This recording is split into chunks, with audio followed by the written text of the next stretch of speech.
emigrant's family going up the country must have lost or left her.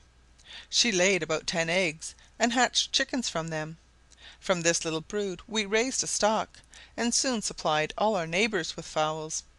We prized the breed, not only on account of its fine size, but from the singular, and, as we thought, providential manner in which we obtained it.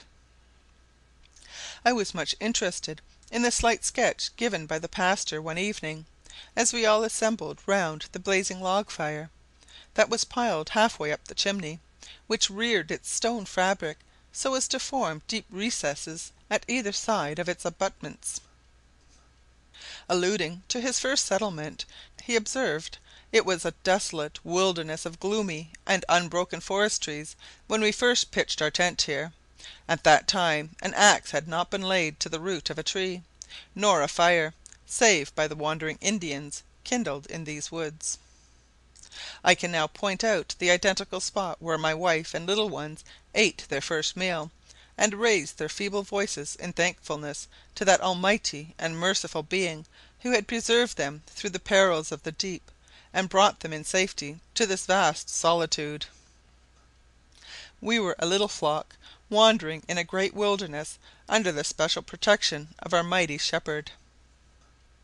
"I have heard you, my dear young lady," he said, addressing the companion of my visit, "talk of the hardships of the bush, but let me tell you, you know but little of its privations compared with those that came hither some years ago.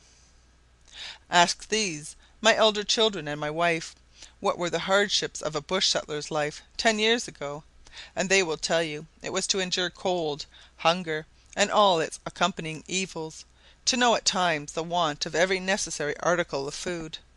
As to the luxuries and delicacies of life, we saw them not. How could we? We were far removed from the opportunity of obtaining these things. Potatoes, pork, and flour were our only stores, and often we failed of the two latter before a fresh supply could be procured. We had not mills nearer than 13 miles, through roads marked only by blazed lines, nor were there at that time any settlers near us. Now you see us in a cleared country, surrounded with flourishing farms and rising villages, but at the time I speak of it was not so. There were no stores of groceries or goods, no butchers' shops, no cleared farms, dairies, nor orchards. For these things we had to wait with patience till industry should raise them. Our fare knew no other variety than salt pork, potatoes, and sometimes bread for breakfast, pork and potatoes for dinner, pork and potatoes for supper, with a porridge of Indian corn flour for the children. Sometimes we had the change of pork without potatoes, and potatoes without pork. This was the first year's fare. By degrees we got a supply of flour of our own growing, but bruised into a coarse meal with a hand mill, for we had no water or windmills within many miles of our colony, and good bread was indeed a luxury we did not often have. We brought a cow with us who gave us milk during the spring and summer, but owing to the wild garlic, a wild herb common to our woods, on which she fed, her milk was scarcely palatable, and for want of shelter and food she died the following winter, greatly to our sorrow. We learned experience in this, and in many other matters, at a hard cost, but now we can profit by it. Did not the difficulties of your first settlement incline you to despond, and regret that you had ever embarked on a life so different to that you had been used to?" I asked. "They might have had that effect had not a higher motive than mere worldly advancement actuated me in leaving my native country to come hither. Look you, it was thus. I had for many years been the pastor of a small village in the mining districts of Cumberland. I was dear to the hearts of my people, and they were my joy and crown in the Lord. A number of my parishioners, pressed by poverty and the badness of times, resolved on emigrating to Canada. Urged by a natural and not unlawful desire of bettering their condition, they determined on crossing the Atlantic, encouraged by the offer of considerable grants of wild land, which at that period were freely awarded by government to persons desirous of becoming colonists. But previous to this undertaking, several of the most respectable came to me, and stated their views and reasons for the momentous step they were about to take, and at the same time besought me in the most moving terms, in the name of the rest of their emigrant friends, to accompany them into the wilderness of the West, lest they should forget their Lord and Saviour when abandoned to their own spiritual guidance. At first I was startled at the proposition. It seemed a wild and visionary scheme, but by degrees I began to dwell with pleasure on the subject. I had few ties beyond my native village. The income arising from my curacy was too small to make it any great obstacle. Like Goldsmith's curate I was, passing rich with £40 a year. My heart yearned after my people.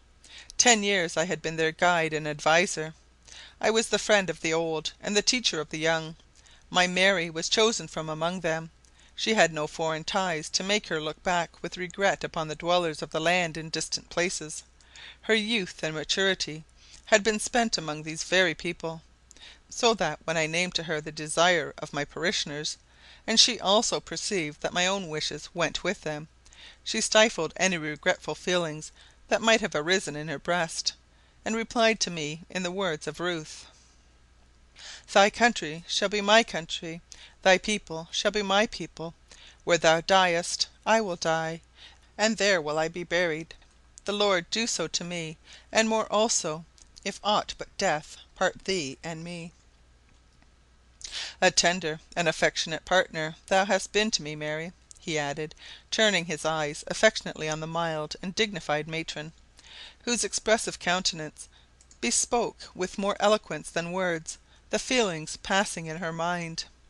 She replied not by words, but I saw the big bright tears fall on the work she held in her hand. They sprang from emotions too sacred to be profaned by intrusive eyes, and I hastily averted my glance from her face, while the pastor proceeded to narrate the particulars of their leaving England, their voyage, and finally their arrival in the land that had been granted to the little colony in the then unbroken part of Township . We had obtained a great deal of useful advice and assistance from the government agents previous to our coming up hither, and also hired some choppers at high wages to initiate us in the art of felling, logging, burning, and clearing the ground.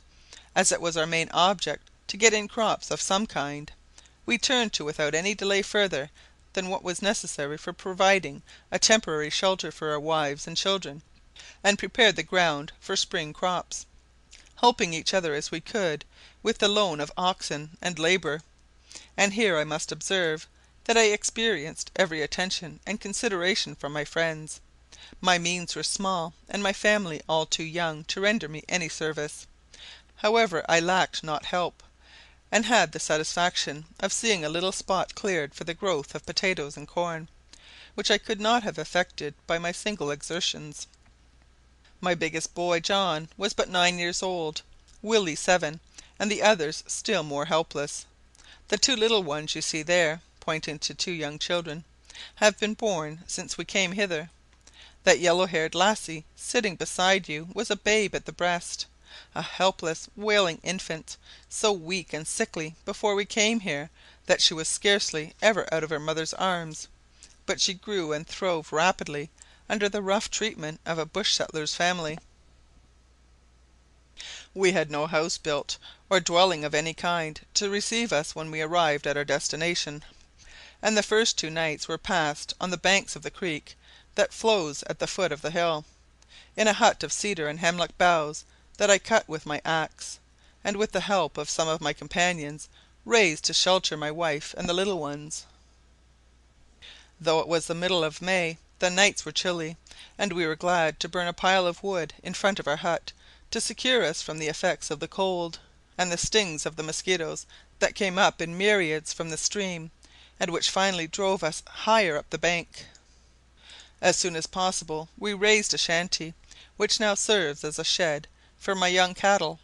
I would not pull it down, though often urged to do so, as it stands in the way of a pleasant prospect from the window; but I like to look on it, and recall to mind the first years I passed beneath its lowly roof.